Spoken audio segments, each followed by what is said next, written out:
2013 წლის ბიუჯეტის პრიორიტეტები ეს გახდა თემა, რომლის ირგვლივაც დღეს საზოგადოებრივი დარბაზის ხდომაზე ისაუბრეს. შეხვედრის ორგანიზატორები მუნიციპალიტეტის საკრებულოსა და გამგეობასთან ერთად ამერიკის შეერთებული შტატების საერთაშორისო პროგრამა დემოკრატიული მმართველობა საქართველოში გახდათ. განხილვაში მონაწილეობას ოზურგეთის მუნიციპალიტეტის საკრებულოსა და გამგეობის საფინანსო და საბიუჯეტო კომისიები და სამსახურები, ინფრასტრუქტურისა და საინვესტიციო გარემოს გაუმჯობესების სამსახური, ასევე არასამთავრობო სექტორის წარმომადგენლები იღებდნენ.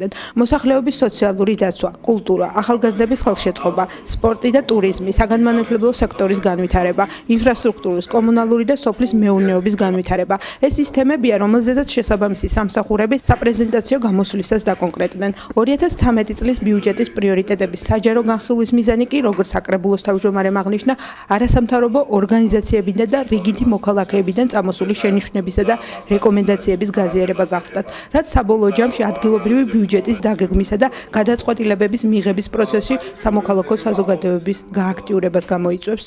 ეს განიხილეს 2013 წლის ბიუჯეტის პრიორიტეტების დოკუმენტი, ანუ ეს არის დოკუმენტი, სადაც გაწერილი არის ადგილობრივი ხელისუფლებისათვის 2013 წელს რა არის პრიორიტეტული. და დამერწმუნებით და მოსახლეობაც რომ სოციალური დაცვა არის ერთ-ერთი პირველი პრიორიტეტი. ამ კუთხით რაც დაგეგმილი უნდა იყოს 2013 წელს ეს არის გაზრდილი ბიუჯეტი მსგავსი დაფინანსებისათვის. ანუ ამ პრიორიტეტების ფარგლებში უნდა მოხდეს უკვე 2013 წლის ბიუჯეტის დაგეგმა.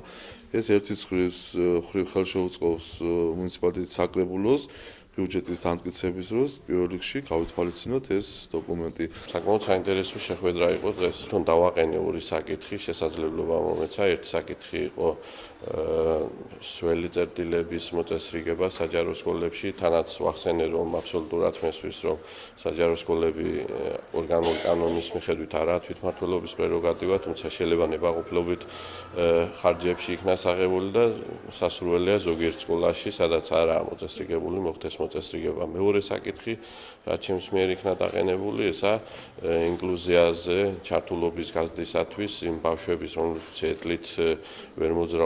ეთლით მოძრაობენ და ვერ დადიან სკოლაში, მოხდეს თქვათ მუნიციპალიტეტიდან ამ ბავშვებისთვის ხარჯის გამოყოფა ტრანსპორტირების ერთი და მეორე შესაძლებელი იყოს პანდუსების მოწყობა იმ სკოლებში, სადაც ეს ბავშვები სწავლობენ. სასიამოვნოა, რომ ოზურგეთში მართლაც არის ასეთი ინოვაცია, სადაც საზოგადოებრივი ორგანიზაციების წარმომადგენლები ჩართული არიან მუნიციპალიტეტის ცხოვრებაში და აქვთ საშუალება წინასწარ გაეცნონ მომზადებული დოკუმენტების პროექტებს და შესაბამისად შემდგომ უკვე მიაწოდონ თავიანთი რეკომენდაციები და მოსაზრებები თვითმმართველ ორგანოს, ესე იგი თუ რა ჯობია, როგორ ჯობია გააზრებული ადგილობრივი მოსახლეობის მიერ.